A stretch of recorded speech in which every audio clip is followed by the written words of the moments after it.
Eric.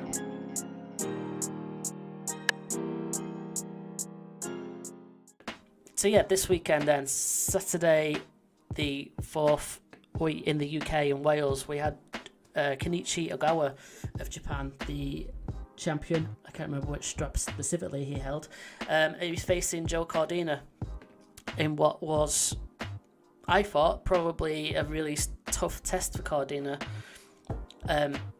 Bit unsure whether he would have been able to get the win, and Ogawa has been kind of proven at a high level. And I don't think anybody expected what happened in that second round. He found the absolute perfect shot, flush on the chin. Ogawa was down and out. No chance of getting up or continuing. So it was an impressive performance in that regard, and somewhat out of the blue, I guess. I can't remember going into the fight whether Cordina might have been a slight favourite on the betting, just about. I know it was quite an even fight. But yeah, Josh, did you manage to catch this one? What did you think? Right. This is in reference to Cordina Ogawa. Yeah, right? sorry. Yeah. Cool. Yeah, I thought it was, Cordina arrived in a major way. I thought it would be a very good fight stylistically, just given how each fighter, given each fighter's makeup. Because Ogawa is one of those guys, he's going to come forward, he's going to be throwing punches, and he's going to take shots to get off his shots.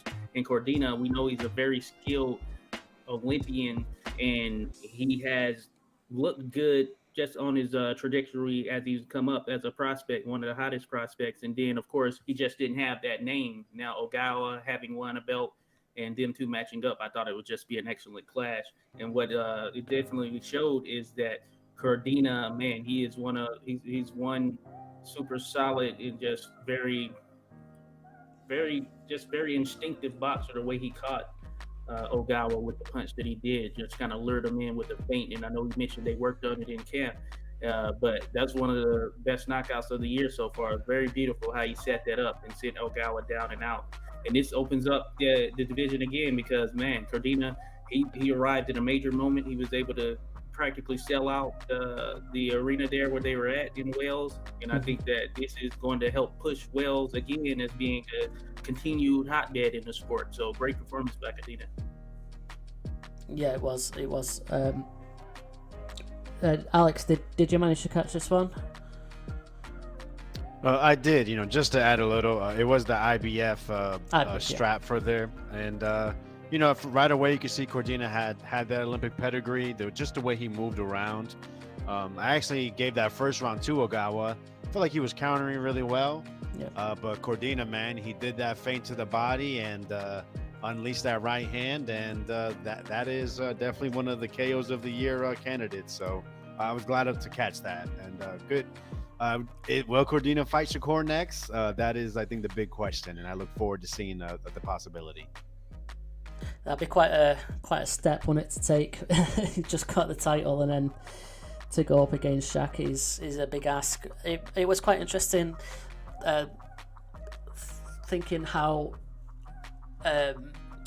Zelfa Barrett, who was on the main co-feature on the undercard, he got the win over Korbanov, who Joe Cordina struggled against I think it was last year.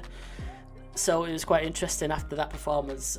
Barrett obviously was getting high praise, and he did really well.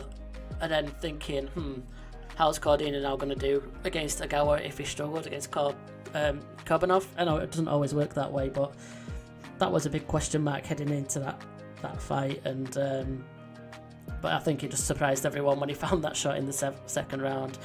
And I think that could be quite a good domestic fight, Cordina versus Barrett, because Barrett, after he suffered a loss quite a few years ago now, he's put together a string of wins and he's getting himself back up into contention, and he's a pretty decent boxer. That could be quite a good domestic fight, but whether Cordina does want to look to them bigger name fights, I know there's a couple of big names at the top of that division which will be good tests for him.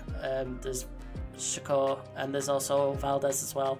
A couple of those decent names up at the top, but there's plenty of fights for both of them out there if they don't face off against each other. So it'll be quite interesting to see where both of them go. What did you catch the Barrett fight, Josh, on the undercard for that? What did you think of that performance?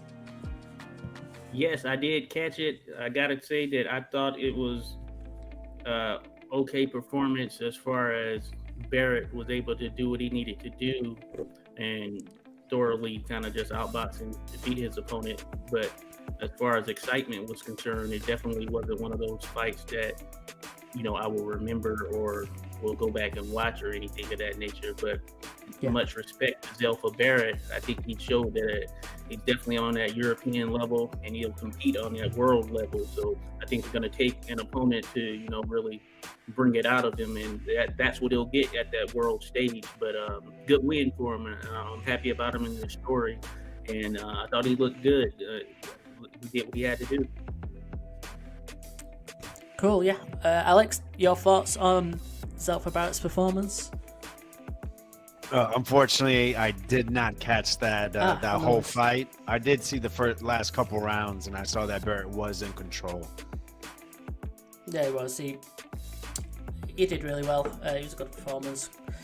That fair enough. We can carry on then. That was over in the UK on the Saturday.